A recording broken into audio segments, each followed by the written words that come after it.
ina malaman makaranta ko kuma waɗanda suke so suke koyar da wani abu walau sana'a ko wani abu a online amma ba su san ta inda za su fara ba. A wannan bidiyon za mu tattauna ne akan wani application, wani Google application wanda ake ce masa Google Classroom. Google Classroom wani learning management system application ne ko kuma wani application ne wanda zai taimaka ma, wanda yake taimakawa malamai ko kuma waɗanda suke so su koyar da wani abu a online da su gina ajinsu a online ba tare da sun kashe ko sisi ba. Kamar yadda muka sani, sau da yawa idan mutum yana so ya yi aji a online dole sai ya biya kuɗi ya yi hosting ɗin learning management system. To a nan wajen ba haka yake ba, ba ka buƙatar ka sa ko sisi kafin ka fara amfani da Google Classroom. Google Classroom zai taimaka ma ka yi interacting da ɗalibanka a duk daga inda kake, su ma a duk daga inda suke, kuma dukkan abin da ake yi a aji za ka iya yin sa a Google Classroom. Akwai allo na rubutu whiteboard kamar yadda muke yi a normal traditional classroom, sannan kuma akwai hanyar da za ka bi ka yi assessing ɗin ɗalibanka, wato bayan ka yi koyo da koyarwar a Google Classroom zai taimaka ma ka yi assessing ɗin ɗalibanka, ka yi musu test, assignment ko kuma examination a online daga gidanka ba tare da wani ɓata lokaci ba, kuma kana monitoring ɗinsu. Sannan zai taimaka ma ka sa musu lokacin da za su yi submitting wannan jarabawar, wanda idan ba su yi submitting ba a wannan lokacin, lokaci zai rufe kamar yadda muke da shi a traditional examination, normal examination da ake yi a aji. Sannan zai taimaka ma a Google Classroom za ka iya ba su lesson note kamar yadda ake ba da lesson note a aji. Ya ake amfani da wannan Google Classroom ɗin? Sannan ta ya za ka fara yin amfani da Google Classroom? Da farko dai idan dai har kana da Gmail account, kana da free access da Google Classroom.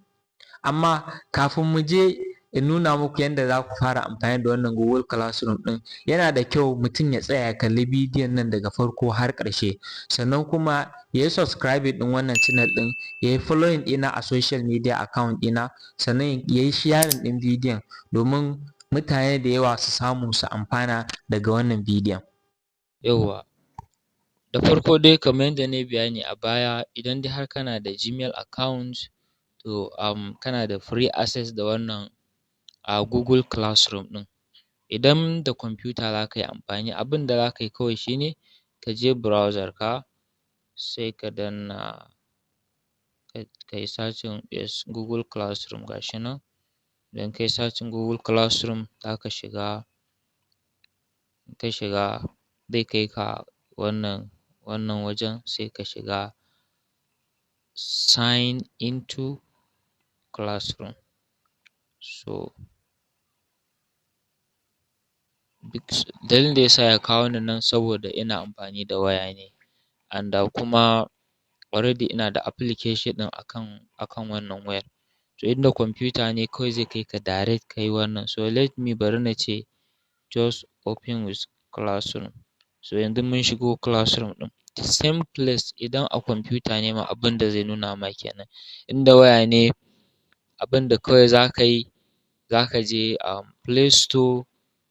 Idan da waya ne za ka je Play Store, za ka shiga Play Store sai ka yi searching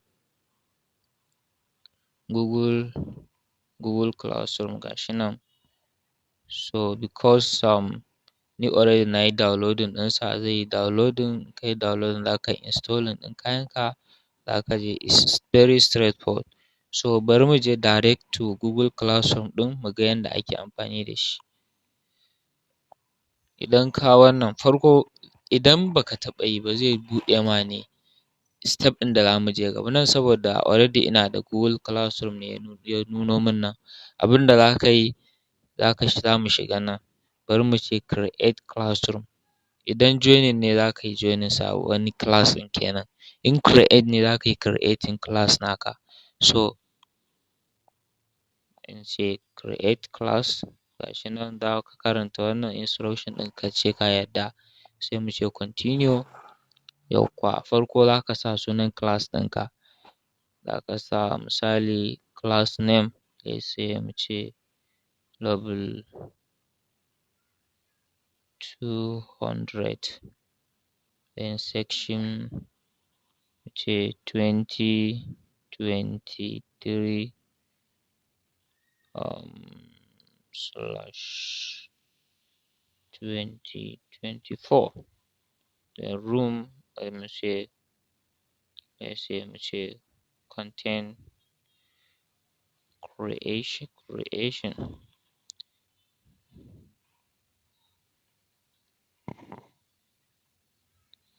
Yes, content creation. Nan mu ce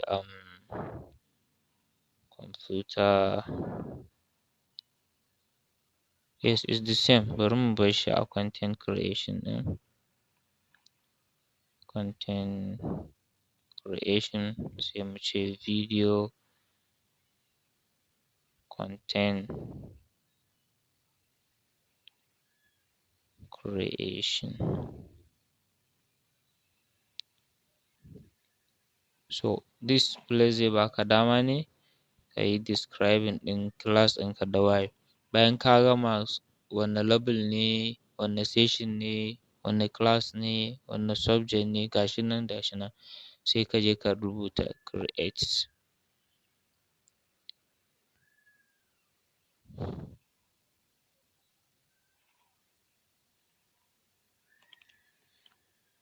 To yanzu kun ga we created a classroom. So shi Google Classroom yana da abubuwa icons, yana da kaman ɓangare-ɓangare. Mafi muhimmanci dai shi ne na farko akwai wannan layin guda uku na nan sama, wannan shi ne wajen da aka notification da calendar ka, yanda za ka saita calendar misali da classroom folder za ka iya creating folder inda za ka sa teaching abubuwan ka, za ka creating classroom folder ka. Kamar yadda na muku bayani Google Classroom yana da abubuwa da yawa. So you can create folder ka da haka ke sa document ɗinka, za ka yi uploading ɗinsu gashi nan. Idan folder ce da kake da ita akan waya za ka yi uploading, idan kuma hoto za ka ɗauka za ka sa, in document ne wanda kai za ka yi uploading ɗinsa, in sheet ne, in slide ne gashi nan. So that is it. Wannan for the folder kenan. Wannan shi ne wajen da za ka je ka samu kai control ɗin wannan abubuwan. Za ka iya achieving ɗin misali class ɗin da kake saboda kar ya miss in kana da classes da yawa. Abu na biyu kuma sai stream. Kun gan shi? Shi wannan stream shi ne wanda yake nuna information na class ɗinka, sannan kuma da kuma idan ka rubuta wani announcement abin da za ka gani a nan kenan. Then abu na uku sai classwork, wato yanayin sai classwork. A nan ne za ka bayar da classwork wanda student ɗinka za su gani. Na farko dai kun ga idan kana so kai wannan, idan a wayarka ne za ka danna wannan plus ɗin, za ka danna shi. Idan assignment ne za ka ba su, in quiz ne za ka ba su, in question ne, idan material ne wato material za ka bayar. Gashi nan dai. So that is. Then idan kana so sai kuma people. A gabansa akwai people, shi ne wanda za ka yi inviting ɗin student ɗinka. Akwai section guda biyu. Na farko za ka yi inviting ɗin wani malamin idan ba kai kaɗai ba ne wanda kake da wanda za ka ɗauki wannan course ɗin, za ka yi inviting ɗinsa, za ka sa email ɗinsa ka tura mai invitation. Idan kuma student ne na farko kawai za ka yi inviting ɗin student ɗinka. Let's say bari na yi inviting ɗin, tura invite to ɗaya wayata yanda za mu gani. Bari mu ce let me use simpleman@gmail.com. Yes.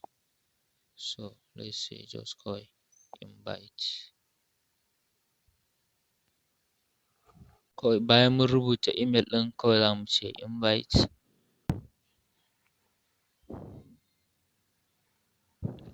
So kun gani gashi nan simple man is invited.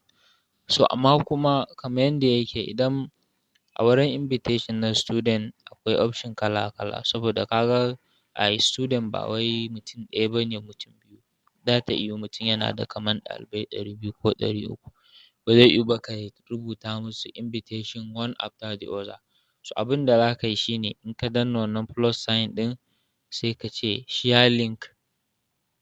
Idan zaka yi sharing link ne zaka yi, sai ka kwafi link ɗin sai ka kai shi inda zaka wannan, ko kuma ka tura shi inda kake so ka tura shi, ko wani WhatsApp group ko wani waje dai makamancin haka, ko kuma kai copy ɗin link ɗin ka je ka kai shi inda wannan.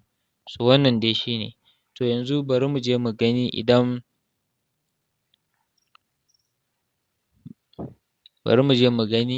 yanda za mu yi class ɗin.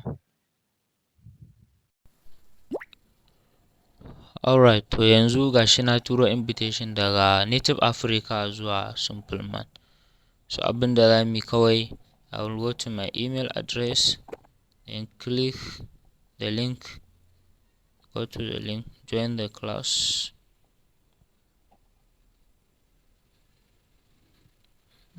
Alright, it's giving us an issues. So that is the reason why I get the different ways na wannan na invitation. So tunda ya ƙi, abinda za mu yi, let's go to the Google Classroom ɗin, sai mu let's share the link.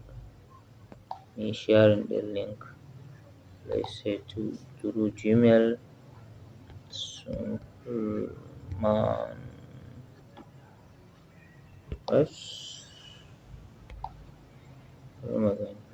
Wannan hanyar wannan ce ta sa ake da many ways, different ways. Yauwa ga shi nan ya zo. So bari mu clicking ɗin link ɗin. Ga shi nan sai ya ba mu invitation code.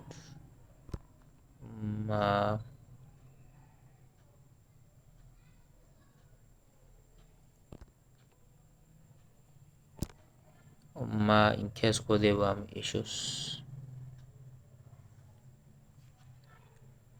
So ga shi na yi joining in class ɗin. Yanzu idan from Native Africa, idan na rubuta announcement, sai say hey class, and post. So mention daga Native Africa. So now idan na je, kun gani ga shi nan hey class. So that is how wannan. So now this one is for the, kunga as a student now we have to do, akwai to do, maybe kunga za ku ga akwai bambanci tsakanin wannan ɗin staff na student. Kunga akwai kai shiga nan akwai to do, amma kuma na teacher babu wani to do. So that is the difference. And kunga as a teacher maybe I may have different classes, so it's allowed. But to now idan ka je to do shine inda za ka ga abubuwan da aka yi assigning, abubuwan da ka yi missing, da abubuwan da ka gama. So bari mu koma Native Africa mu turo classwork. Idan za ka yi classwork za ka danna plus sign ɗin. For example, let's say assignment. Let's say how to create a video. Wow. If I have something to attach, and then attaching from document, from koma ina ne. Let's say misali from Google Doc. So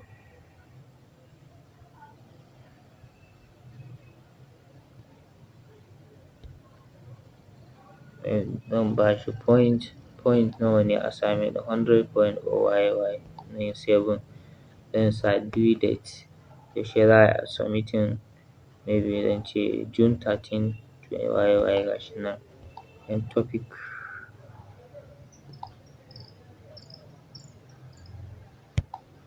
so that is abinda kawai zan ce assign.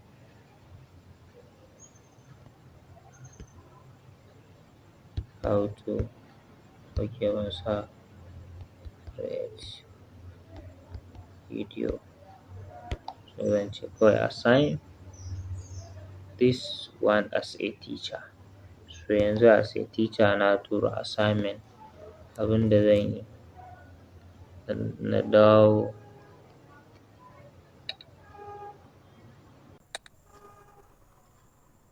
as a student na shiga gashi na announcement how to create video as a stream din. Wannan shine inda duk information da kake nema as a student za ka gani. Then gani classwork gashi nan, in shiga kawai na yi abubuwa na. Then people mutum ɗaya ne kawai yake. Next thing as a teacher, abinda za ka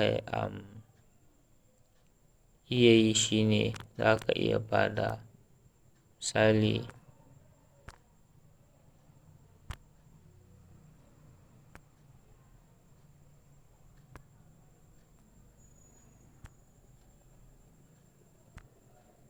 okay, this one is for student. Then as a teacher za ka iya ba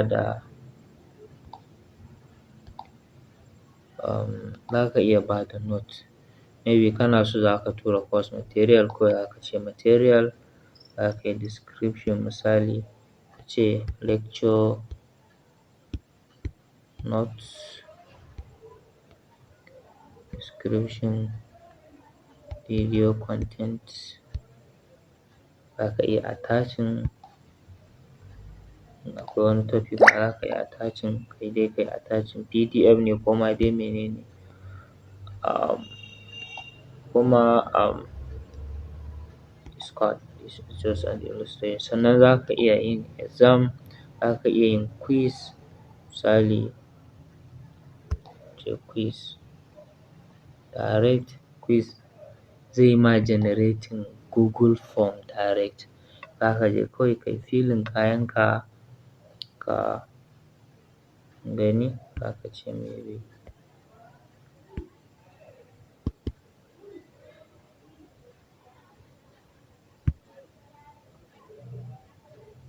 form description, za ka faɗi quiz ɗin naka misali how to create video script, very simple. Sannan sai ka rubuta option ɗinka misali mu ce deleting or anything gashi in ka gama kawai za ka yi submitting. So this is it actually. In ka gama za ka yi assign shi ma as a student zai je ya gani. Kuma one good thing with Google Classroom, as ka tura zai nuna notifying ɗinka, kun gani native Africa waye kaza kaza, zai dinga notifying ɗinka as zai ke notifying student ɗinka.